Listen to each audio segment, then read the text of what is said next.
सध्या मराठा आरक्षणाचा विषय चांगलाच पेटलाय। मनोज जरांगे पाटील यांचं आमरण उपोषण सुरू आहे। त्यांना महाराष्ट्रातून अनेक भागातून पाठिंबा मिळतोय। त्यात मनसे अध्यक्ष राज ठाकरे यांच्या भूमिकेबाबत प्रश्नचिन्ह उपस्थित होत असताना राज ठाकरे यांनी आता मनोज जरांगे पाटील यांना एक पत्र लिहिलंय।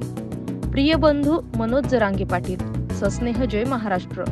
इथली राजकीय व्यवस्था भंपक आहे। त्यांना तुमच्याकडून निवडणुकीत फक्त मतदान हवंय। ते एकदा मिळालं की हे आपली सगळी आश्वासनं विसरणार अशी यांची वृत्ती आहे।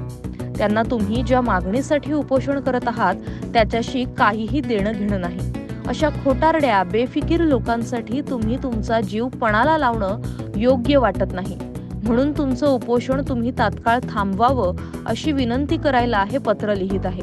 तुमच्या मागच्या उपोषणाच्या वेळी हा प्रश्न गुंतागुंतीचा आहे असं मी तुम्हाला म्हणालो होतो। अशा प्रश्नांना हात घालण्याची या राज्यकर्त्या मंडळींची इच्छा नाही असंही म्हणालो होतो। नुसतं जातीच्या नावानं मतं मागायची, खोटी आश्वासनं द्यायची असे यांचे उद्योग। आपणही मग भाबडेपणानं यांना मतदान करतो। आपल्या जातीचा म्हणून आपला वाटला, आपल्यासाठी काही करेल असं वाटलं म्हणून यांना मतदान केलं। एकदा नाही अनेकदा केलं। त्याचा यांनी गैरफायदा घेतलाय। ही माणसं फार निष्ठुर आहेत। कोण गेलं, कुणाला इजा झाली या गोष्टींनी यांना काहीही फरक पडत नाही। त्यांच्यासाठी तुम्ही नका जीवपणाला लावू। 18 पगड जातींना एकत्र बांधून स्वराज्याचा मंत्र आपल्याला छत्रपती शिवाजी महाराजांनी दिला। त्यांच्या शिकवणीवर तर हा महाराष्ट्र उभा आहे। ते आपल्याला विसरता येणार नाही।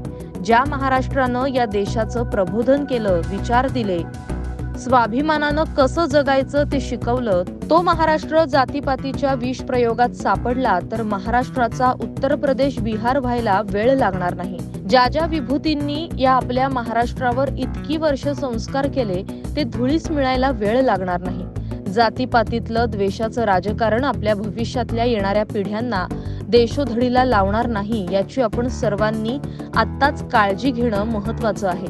तसंच हे असलं किळसवाणं राजकारण जे आपले राजकारणी करत आहेत ते संपवणंही आपलं आद्य कर्तव्य आहे। म्हणून म्हणतो आपल्याला अजूनही बरंच काम करायचंय। जीव पणाला लावण्याची ही वेळ नाही असं राज ठाकरे यांनी म्हटलंय। Bureau report, Maharashtra news 24।